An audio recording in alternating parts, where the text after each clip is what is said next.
क्यों फिरते हो? परमेश्वर यहाँ बता रहे हैं कि जो पहले तुम नहीं जानते थे, पाप करते थे, उसे हमने पाप को ढांप दिया। लेकिन यहाँ परमेश्वर बता रहे हैं कि तुमने मुझे जाना और मैंने तुम्हें जाना, इसलिए जो पाप है, जो आदि का शिक्षा है, जो अंधकार का शिक्षा है, उसे तुम उसकी ओर तुम क्यों फिरते हो? उसे परमेश्वर हमें फिरने के लिए मना करता है। क्योंकि अगर हम इतने सुंदर वचन को जानकर, ये परमेश्वर की व्यवस्था को सुनकर और इससे हम हटेंगे, तो हमारा जो 10 गुना पाप था वो 20 गुना हो जाएगा। हालेलुया। इसी तरह परमेश्वर बता रहा है कि तुम मुझे जान गए और मैं तुम्हें जान गया, तो उस आदि की शिक्षा की कोई जरूरत नहीं है। हालेलुया। जिसके तुम दोबारा दास होना चाहते हो। हालेलुया। वो नकली दास हो, ढोंगी दास का कोई जरूरत नहीं है, क्योंकि परमेश्वर का असली दास हमारा परमेश्वर है, जो हमारा जीवन दिया, जो हमें जीवन बचाया और नए जीवन के साथ हमें यहाँ पर अपने लोगों के बीच में खड़ा करता है। हालेलुया। असली जिंदा खुदा हमारा यीशु मसीह है, कि नहीं कि पत्थर और नकली लोग। हालेलुया। परमेश्वर ने वचन में लिखा है कि पत्थर का देवी कभी हमें स्वर्ग में पहुंचा नहीं सकती। अगर हम वचन को जान गए और वचन को मानेंगे तो वचन हमें स्वर्ग में पहुंचा देगा। हालेलुया। दिनों और महीनों और नियम समयों और वर्षों को मानते हो। तुम दिनों और महीनों और नियमों को और वर्षों को मानते हो। परमेश्वर हमारा क्या करे कि जो संसार में लोग हैं, एक सबको क्या करते हैं? मानते हैं, पूजते हैं, जो उसका कर्तव्य होता है वो करते हैं। लेकिन हमारा परमेश्वर क्या बोला है? उसे तुम मत मानो, क्योंकि 1000 साल परमेश्वर जो बनाया और साल भर वो एक बराबर के लिए बनाया है, उसमें कोई कमी नहीं दिखाएगी। इसे मत मानो और उसे मत मानो। हालेलुया। हालेलुया। मैं तुम्हारे विषय में डरता हूँ, कहीं ऐसा न हो कि जो परिश्रम मैंने तुम्हारे लिए किया है वह व्यर्थ ठहरे। हालेलुया। मैं तुम्हारे विषय में डरता हूँ। परमेश्वर हमारे जीवन के लिए क्यों डरता है? इसीलिए डरता है कि परमेश्वर ने अपने पुत्र को धरती पर भेजा, ऊपर से जो इतना जगत का पाप था वो क्रूस पर लेकर बलिदान हो गए, और हम फिर से जानकर परमेश्वर को छोड़कर पाप करते हैं, उनका परिश्रम का हो गया, व्यर्थ हो गया। हालेलुया। इसलिए परमेश्वर बता रहे हैं कि मैं तुम्हारे विषय में डरता हूँ कि कहीं तुम मुझे फिर न छोड़कर चले ना जाना। हालेलुया। ऐसा ना हो कि मेरा परिश्रम तुम्हारे लिए व्यर्थ ठहरे। हालेलुया। जो हमें इतना अच्छा, इतना सच्चा, इतना हम लोग के जीवन में गवाही, बड़े-बड़े अचंभों के काम दिखाता है, और कोई नहीं है जो हमें दिखा सकता है। हालेलुया। कोई नहीं है जो बिना पैसा का हमारी दुआओं को सुन सकता है। हालेलुया। इसलिए हमें समझना है और हमें जानना है कि परमेश्वर का परिश्रम हमारे जीवन के लिए कितना महत्वपूर्ण है। हालेलुया।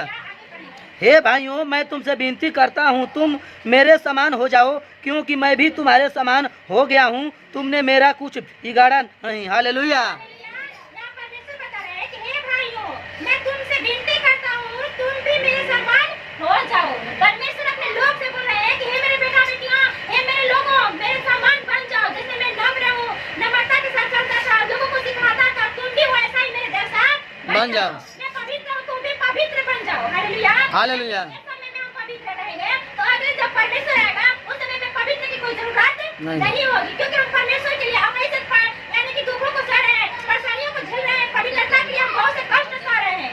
हालेलुया। इस समय में हम पवित्र बनेंगे, पवित्र की कोशिश करेंगे, तो आगे चलकर हम पूरे तौर से पवित्र बन जाएंगे। हालेलुया। और यहाँ लिखा है, तुमने मेरा कुछ नहीं बिगाड़ा। हमने कुछ परमेश्वर का नहीं बिगाड़ा, लेकिन पहले नहीं जानते थे तो नहीं बिगाड़ा, लेकिन अब जानकर बिगाड़ेंगे, उससे परमेश्वर को बहुत तकलीफ होती है। हालेलुया। बेटा घर में कोई गलती करता है तो माँ बाप को बहुत दुख होता है, उसी तरह परमेश्वर के लोग हैं तो परमेश्वर को दुख होता है। हालेलुया। और तुम जानते हो कि पहल मैंने शरीर की निर्बलता के कारण तुम्हें सुसमाचार सुनाया। हालेलुया। पर तुम जानते हो कि पहले मैंने शरीर की दुर्बलता के कारण तुम्हें सुसमाचार सुनाया। हालेलुया।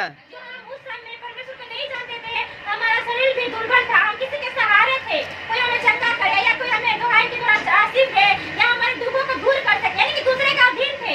इसलिए परमेश्वर ने सुसमाचार हमारे जीवन के लिए दिया है, हमारे दुख के लिए नहीं दिया है, हमारे जीवन के लिए दिया है। जो हम निर्बल हैं वो वचन के द्वारा, सुसमाचार के द्वारा हम बलवंत बने और दूसरे का अधीन न रहे, हम परमेश्वर के अधीन रहे और अपने जीवन के अधीन रहे। हालेलुया। हालेलुया। परमेश्वर के वचन में लिखा है यिर्मयाह के 17:5 में कि हमारा मनुष्य का सहारा लेना भी हमारे लिए पाप है। इसलिए हम परमेश्वर हालेलुया। यहाँ पढ़ देंगे 21। तुम जो व्यवस्था के अधीन होना चाहते हो मुझे बताओ, क्या तुम व्यवस्था की नहीं सुनते? हालेलुया। यहाँ परमेश्वर बताएगा तुम जो व्यवस्था के अधीन होना चाहते हो मुझे बताओ, क्या तुम व्यवस्था को नहीं सुनते? हालेलुया। जितने लोग व्यवस्था के द्वारा यानी कि व्यवस्था को सुनते हैं वो लोग क्या करेंगे? व्यवस्था के चलने की कोशिश जरूर करेंगे। और जो लोग वचन को नहीं सुनते हैं वो मनमौजी रहेंगे, वचन पर चलेंगे या नहीं चलेंगे उनका मन का हो गया। लेकिन जो परमेश्वर से सच्चा प्रेम करता है वो उसकी व्यवस्था पर, उसके नियमों पर चलने की कोशिश जरूर करेगा। क्योंकि हम सुनते हैं, समझते हैं कि वचन मतलब क्या होता है, वचन हमारे जीवन के लिए कितना जरूरी है। जैसे भोजन हमारे जीवन के लिए जरूरी है, शरीर को तंदुरुस्त रखता है, वैसे वचन हमारे आत्मा को तंदुरुस्त रखता है, आत्मा को बलवंत बनाता है। हालेलुया। हालेलुया। परमेश्वर का व्यवस्था हमारे जीवन में होना जरूरी है। हालेलुया। एक बार क्लास करेंगे 22 बार क्लास करेंगे।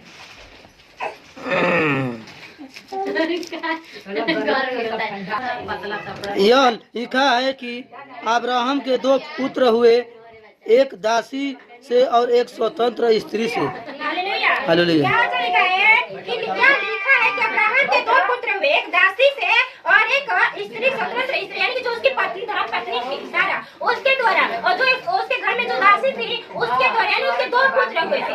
हालेलुया। हालेलुया। दोनों के पुत्र में ज्यादा महिमा इसहाक को मिला था, जो स्त्री से जन्मा था, जो स्त्री के द्वारा उत्पन्न हुआ था वो ज्यादा महिमा को पाया था, क्योंकि वो परमेश्वर के वरदानों के द्वारा हुआ था। हालेलुया। हालेलुया। हमें समझना है कि परमेश्वर का वरदान हमारे लिए कैसे होगा, परमेश्वर का वरदान हमारे जीवन के लिए कितना जरूरी है। हालेलुया। हालेलुया। हम लोग को हर चीज की जरूरत पड़ती है, वैसे परमेश्वर का प्रार्थना, वचन, हमारा वरदान हमारे जीवन में परमेश्वर का आत्मा को होना, ये सारी बातों का हमारा जरूरी है। हालेलुया।